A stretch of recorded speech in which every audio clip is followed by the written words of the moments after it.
Okay, let's move on to the lecture today on physics, and we're going to be dealing with entanglement. What the hell is entanglement? Does it mean you're tied up in knots? I'm entangled. Okay, let's look for a definition. Okay, here we have the definition from the Wikipedia, and this is what they say. Quantum entanglement is a physical phenomenon that occurs when a group of particles are generated, interact, or share spatial proximity in a way such that the quantum state of each particle of the group cannot be described independently of the state of the others, including when the particles are separated by a large distance. So if you're going to not explain, you're going to be describing, okay, very important difference in those two words. You're not going to be talking about explanation, you're going to be talking about describing. And they're saying you cannot describe certain behaviors or properties of this particle without relating them to the group. That's the first part. And the second part is it doesn't matter how far the nearest particle is to that other particle. It could be on the other side of the universe. They are what is known as entangled. They are somehow connected. One particle influences the other, even if it's on the other side of the universe. And so the only way you can describe the behavior of the particle, the target particle, is by relating it to all the other particles that are in the group. And the group is as big as you want to make it. Okay? So it could be local, it could be bigger in the house, it could be bigger in the earth. You select how far you want to take that. Okay? And again, one of the issues there that you have to keep in mind, that's where the notion of field comes in also, because you're going to give a value at each point in space. Okay, that's the definition of field, right? It says if a pair of entangled particles is generated such that their total spin is known to be zero, it's not spinning, I guess. And one, I don't know why they say zero. They say it's not spinning. I think it's easier to say that. Okay, and one particle is found to have clockwise spin. Right, so we're talking about spin right up top. Right, so they said no spin, spin. We should have said, well, what is spin zero? Okay, and one particle is found to have clockwise spin on the first axis, then the spin of the other particle measured on the same axis is found to be counterclockwise. One spins clockwise, the other one spins counterclockwise. Okay, so they say that's a pair of entangled particles. Okay, so you should get the notion here that what they're referring to is that when one particle spins, just think of two tops, I guess. One top spins clockwise, the other one spins counterclockwise, like when seen from above. Okay, so you're seeing them, I guess, straight ahead from your eyes, and you're seeing them from top. And so what happens? One is clockwise, the other one is counterclockwise. And when the first top, you turn it around and turn it in the opposite direction, turn it counterclockwise, the other one instantaneously goes clockwise. And you say, well, maybe they're too close together and blah, blah, blah. No, they're saying that one could be on the moon, the other one could be on Earth, these tops. And this one influences that one. And quantum, remember, quantum deals with discrete particles. So we're talking about discrete tops here. Okay? So this top clockwise, this one counterclockwise, one's on Earth, the other one's on the moon. In fact, Brian Greene illustrates that in one of his programs, one of his documentaries. Okay, so that's exactly what they mean. Okay, so keep this in mind. Okay, Einstein, good old Einie. Let's bring him into the show. 1935, he called it spooky action at a distance. Says, how can that be possible? That to describe one of the tops, right? I have to have some notion of the other top. Like that one's going to influence this one. And Einstein said that's ridiculous.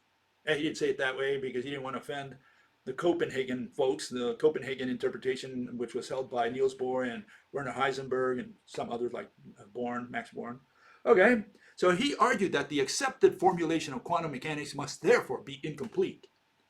And I think it was his buddy Podolsky. They had the EPR, Einstein, Podolsky, and Rosen, the three guys who wrote this paper, and it's called EPR to this day, the initials of each one of their last names. And I think it was Podolsky who leaked the notion that Einstein had when he published his paper in 1935. He leaked it to the New York Times. The New York Times ran in a little article on that, and I think Einstein was not very pleased with that.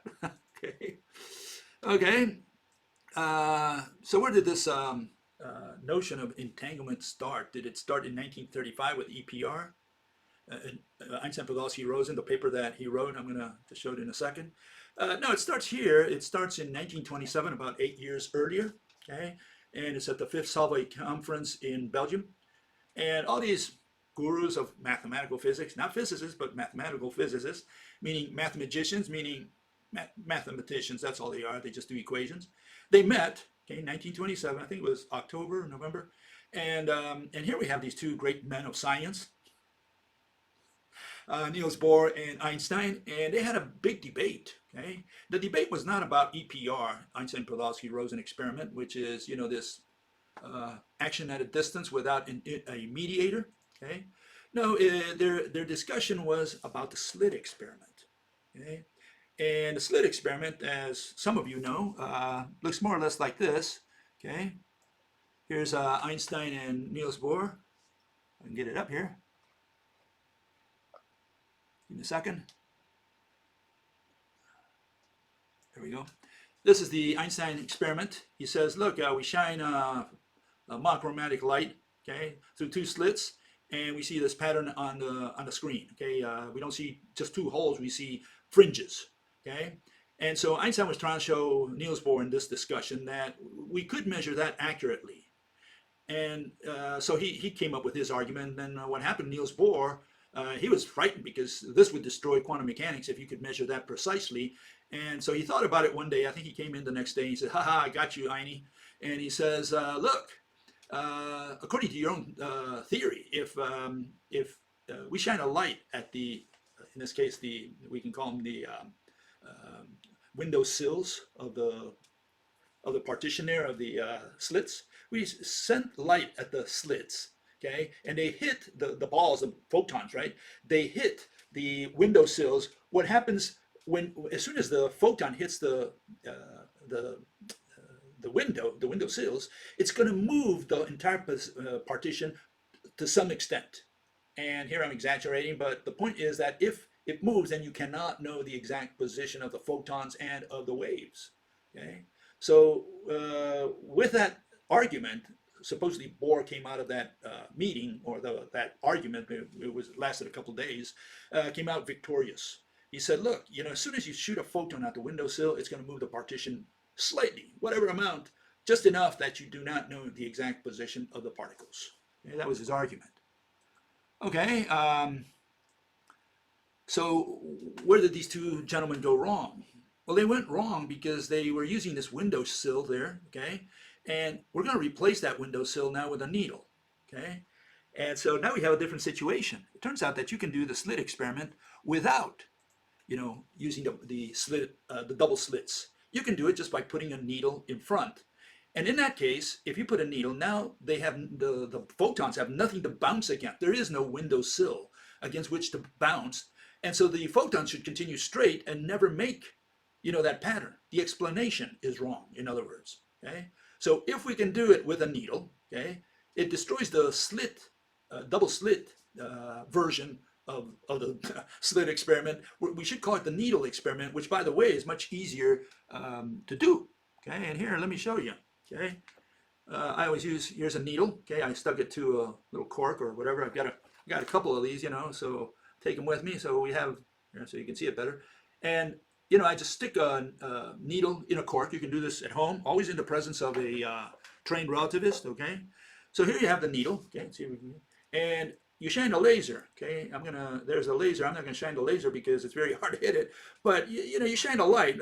Imagine that's the laser, and when you look at the wall, you're gonna see the fringes. You're gonna see the fringes with the needle and the laser. Very simple experiment. You don't have to break your head trying to make a slit or measuring the distance and any of that. We don't need any of that.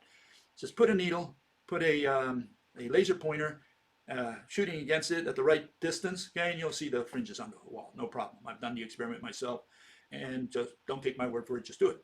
And so the question is, right now, you don't have anything. The photons, the alleged photons, have nothing to hit against to bounce back inwards. And so now we have a problem because now we can't use discrete photons. And even if you use waves, transverse waves, why would they curve around the corner? I mean, we're not talking about water waves. See, they always simulate it with water waves. The question is, light is not alleged to be water waves. They're alleged to be transverse waves, okay? And transverse waves, they just go up and down and sideways, and they go in a direction perpendicular to those two directions, okay, the cross. And so why would they turn a corner? I mean, with water waves, yeah, you can simulate it, but are we saying that light is a water wave, like a water wave? Because if it's a transverse wave, there is no reason for light to turn a corner, which it does.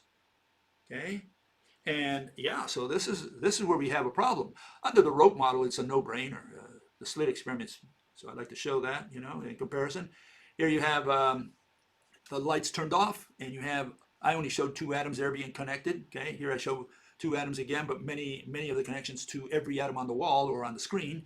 And what you have is when you have the light turned off, okay, there is already a connection between all the atoms. Okay, there is already a connection, but it's not turned on because the wavelength is long and the frequency is high, is low. Okay, what happens when you turn the light on? What you're really doing is you're increasing the frequency, meaning you're making the goosebumps smaller. The wavelength is now shorter.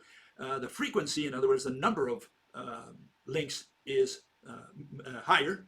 And so now you bring it into the visible range.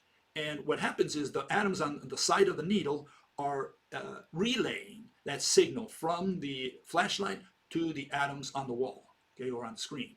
Okay, that's what's happening. That's under the rope model.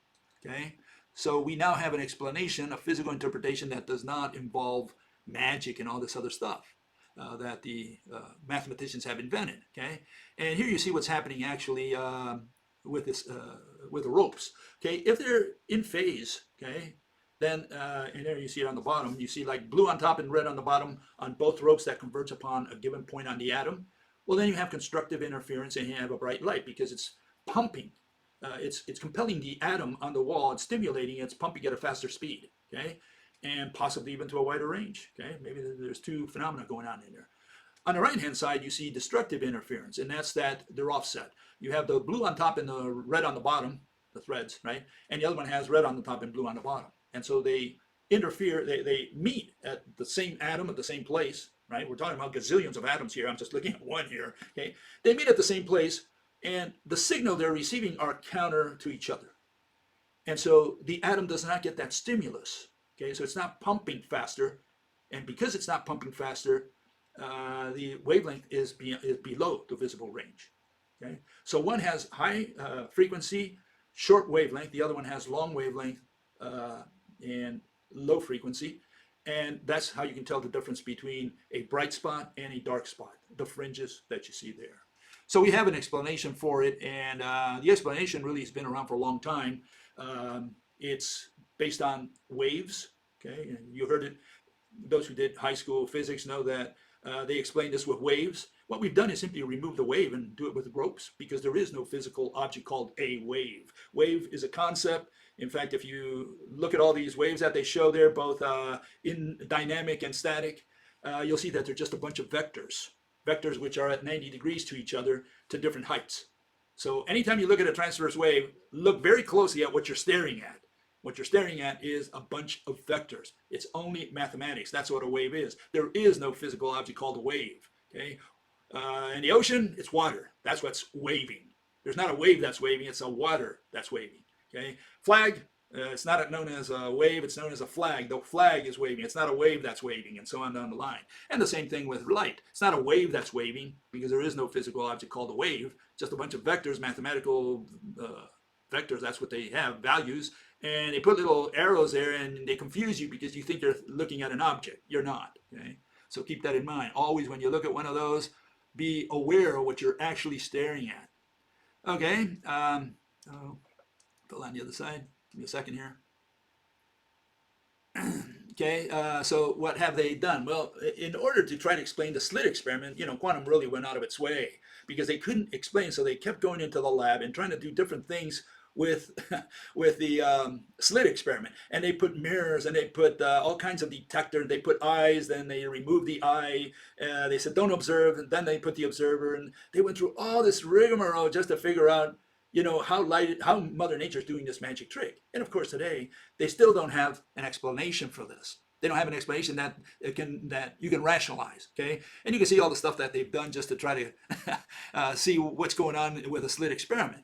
And it's like Mr. Feynman said, Richard Feynman, he said, really the slit experiment contains the only mystery of quantum mechanics. If they could answer how light does that magic trick, well, they would know a lot about light, but they don't. They keep doing it with particles. They keep doing it with transverse waves, which are not physical objects. And every time you simulate it with either one of those, first they have a one-way flow. Okay? One-way flow of particles, one-way flow of waves, whatever those are, right?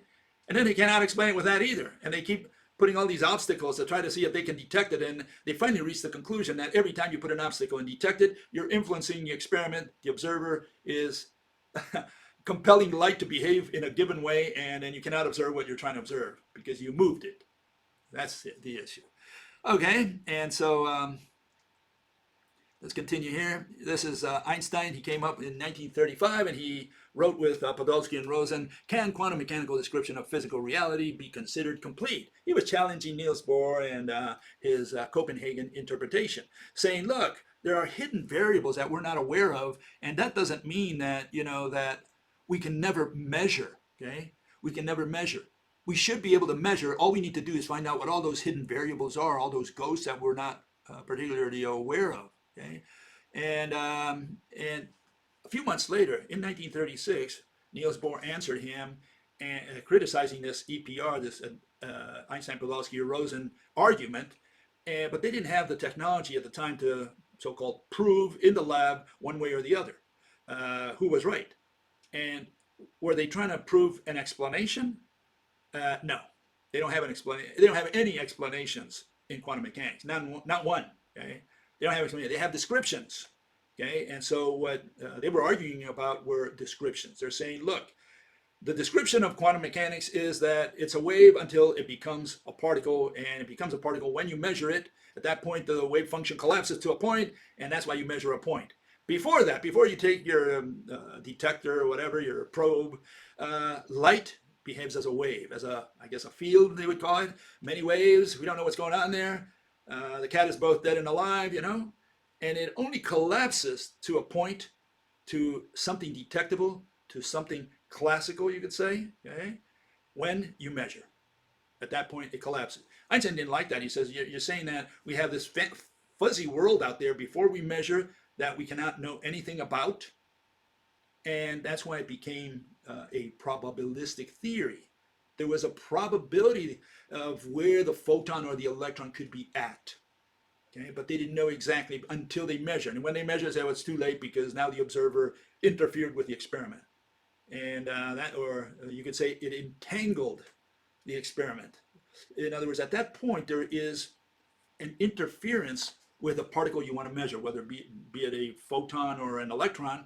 Now it's interacting, because there's always distance between particles, right? Now it's interacting with whatever first atom is close by. It's interacting. When it interacts, means it's entangled with it. It now deals with its environment, with a group of particles, not only with a particle that you want to measure. That's how entanglement started getting into this. Well, Einstein and his successors, people like, who was it, Bohm, yeah. He came around the same time, a little later than Einstein, obviously, but Bohm came up with this hidden variables notion as well. He said, look, there are hidden variables, and all we need to do is design an experiment and but we should be able to figure out how all this is put together. And it was a fellow named John Bell, and he came, a mathematician, obviously, what else can you find in mathematics? Okay? And he came up with an idea, okay?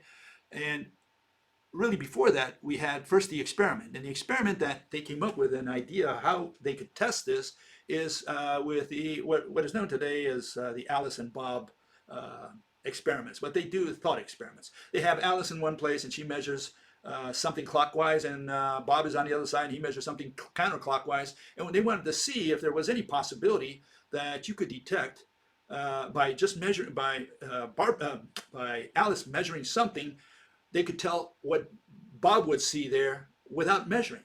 Okay, and some people explain it like, if you had a heads or tails. Okay, well, you can either have heads or tails. Okay, and you can't have both. You do have both, but only one side can show up at a time. Or you can have, like one fellow says out there, two gloves. Have left-handed glove and a right-handed glove. And you put the two gloves in different boxes. One glove here and the other one over there. Well, if you open your box and you got a left-hand glove, well, the other one is a right-hand glove. Okay, and now again, that's a description. It doesn't tell me why the other glove is right-handed. Okay, you cannot explain why the other glove is right-handed. Okay, and this is the problem. So the analogy is not quite right. In fact, not right at all. It's a bad analogy.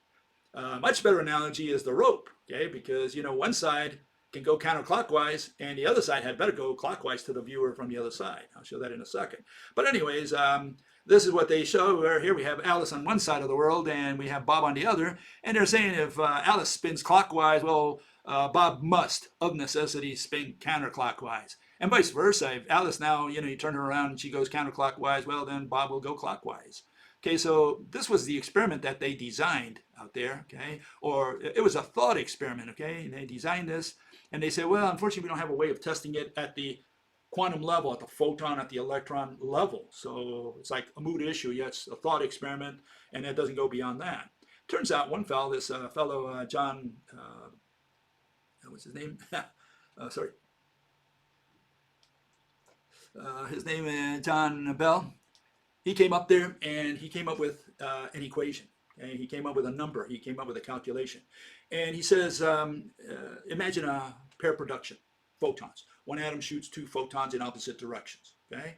He says, well, he came up with this notion of Bell's inequality as it's known today. He says, he looked at all the possibilities and he says, well, there's only 33% possibility that both photons will be detected or go through the polarizers that at either end. Okay, so you put two polarizers like you see at the bottom there. See, you have two sensors. Okay, whatever that polarizer means to you, you put two sensors. Okay, and here you detected, you could say clockwise, spin clockwise. Here you detected spin counterclockwise, and they know that's the case always. Okay, because they've done the experiment many times in different ways, ever more precisely.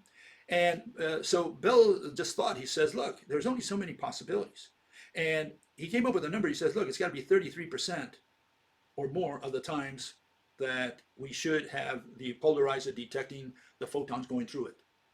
Okay, if you put some interference in there, like a polarizer, something like calcium carbonate, a slab of this material that allows light to go in certain directions, that polarizes light. Okay, but anyways, if light goes through in both cases, okay, there's only 33% possibilities of that happening if you do the calculations right.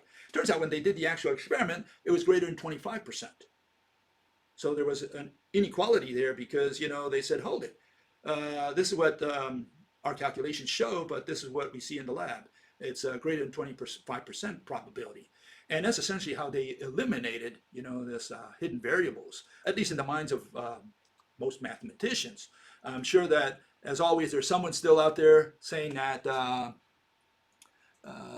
it hasn't been proven to them or whatever. Okay, again, proof is a question of personal taste, how you grew up, how you think. Proof is in the eye of the beholder. We should never use proof in science. Okay, so what happened? Well, one fellow did the experiment quite accurately. His name was Alain Aspect, a French guy. And he went out there and he really measured this very precisely. And again, confirmed first that EPR does happen. Okay, confirmed that, I guess his experiment is known the most because it was done very precisely. And second, he agreed with Bell that it eliminated all these hidden variables. There are no hidden variables according to the standard version of quantum mechanics. They continue to insist, primarily in the Copenhagen interpretation, meaning that there's this complementarity. Light is both a particle and a wave. It travels as a wave, and it begins and ends its journey as a particle. That's the official version today. Okay, and again, Alain Aspect's experiment essentially did away with hidden variables. Okay, so what's the status today of this thing? Well, this is Brian Greene, and he'll tell it to you in his own words. He says, spooky action at a distance does indeed happen, meaning they cannot explain it. They have no explanation of how two discrete particles, I like to show it this way. Let me get rid of Brian here for a second. Sorry, Brian, I'm going to get you out of here. Bye. You have two particles, okay? And they're not connected, okay? So how does this particle affect this one? If this one is turning, right? It's turning clockwise. Why does this one turn counterclockwise? How does this one affect that one? And if you turn this one counterclockwise, how does this one now turn clockwise? I mean, if there's nothing in between that, well, yeah, then it's called spooky action at a distance. In fact, you have one fellow, his name is Nick Lucid. He has his show on YouTube. And what this fellow says is that quantum is not magic. Well, it is magic if you cannot explain it, dear Lucid. Okay? Curly, I call him, because he looks like Curly and talks like Curly. But anyways, the Three Stooges, right? If you cannot explain it, it is known as magic. I mean, you can get a pygmy. He can get some iron filings and get a magnet and play around with it all day. So he can do it. And he can say, it does. That piece of metal does pick up the iron filings. It does happen. Yeah. And now tell me how it does it. Why does it do it? What's the mechanism? And that's where these people go wrong, see, because they can tell you EPR does happen, entanglement does happen, one particle does influence the other one. Okay, that's so far it's magic, because so far you haven't explained how it does it. And you can't explain it with discrete particles because you got to put ghosts in there. And that's essentially where we have today. We have, all these people with hidden variables and so on. Here you have, all these ghosts and goblins and witches that, move through the experiment, and that's what's happening. They don't have an explanation how, a particle can shoot two photons in opposite directions and one photon influences the other. And the only way you can explain is, like I said before, with a rope. Okay, then in other words, an elongated object. You can use a chain if you want, but you need some kind of elongated object. In other words, this is what I'm saying here. A rope. Okay, so from your end, again, from my end, it's going counterclockwise. Hopefully, from your end, that end there is moving clockwise in your eyes. And if I move this one in the opposite direction, mine is now moving clockwise, and yours had better be moving counterclockwise. Okay, so you can see how easy it was all these years. And yeah, you need an extended entity, assuming my fists are atoms. Then you can explain how one atom influences the other, clockwise or counterclockwise. Without the rope, you have only the two atoms there. How does one atom influence the other if they're all discrete entities? They're not contoured by anything or connected in any way. How do you do entanglement without an elongated entity between them? That's what you got to explain. Otherwise, you don't have an explanation. You're putting ghosts in that same region, and goblins and angels. Okay, so here are my conclusions. Okay, let's get down to the conclusions. Okay, what are conclusions? Entanglement arose when the quantum mathematicians could not explain the Slit experiment. That's where it all started. 1927, maybe for 8 years, even beyond that, really. They discussed the Slit experiment. Like Feynman said, it's really the only mystery, okay, of quantum mechanics. If you can explain it, you've got it all solved. And right now, no one has explained the Slit experiment in a rational manner in the last 100 years. With quantum, without quantum, with general relativity, with string theory, put it all there, they have not been able to explain it. Okay, and so some mathematicians proposed that there were hidden variables. Okay, and Bohm was primarily the the guy who fought most for that notion. And Bell's inequality essentially convinced the congregation, the mathematical congregation. Okay, they proved, as they call it in mathematics, they proved that could be the case, okay, that there were no hidden variables. Okay, so aspects, EPR experiment, okay, first convince them that, yeah, in fact, EPR does happen, entanglement does happen, and second, confirmed in the minds of most mathematicians that there are no hidden variables. Okay. Entanglement starts out where it began. It continues to mean ignorance. Okay, so we should call it quantum ignorance. And my corollary is no experiment, meaning see, touch. Okay, experiment. You're going to go to a lab. You're going to see or touch something, right? No experiment and no equation will ever identify the invisible, intangible mediators that Mother Nature uses to do light, gravity, magnetism, electricity, atomic behavior, etc. Okay, so that's the end of the story for entanglement. Entanglement, according to quantum mechanics, is magic, because unless you have an explanation, you are talking magic. And Mr. Nick Lucid, who boasts that quantum is not magic, well, he uses a wave. And there is no physical object called a wave. So as soon as he introduces the wave, we take the microphone away from him. Okay, he can't talk any further until he explains what a wave is. And of course, he's got to explain also the atom, why the electron doesn't spontaneously fly away from the atom, what holds it there. In other words, again, we have this entanglement, and the entanglement in this case is between the electron and the proton. They're entangled. Okay, great. That's a description. You're just saying that it is entangled. It stays there. It goes around an orbit within a certain plus or minus region, no problem. That's a description. Tell me why. What causes the electron, first, not to fly away, and second, not to fall towards the proton? That's what you got to explain. If you can't explain that, you don't have an atom. And same goes for light. If you cannot explain why this photon over there is entangled with this one over here, if you cannot explain that physically, if you cannot give me a physical interpretation, you cannot give me a cause, a mechanism, you don't have a theory, you're not even a scientist. Scientist, someone who can explain rationally.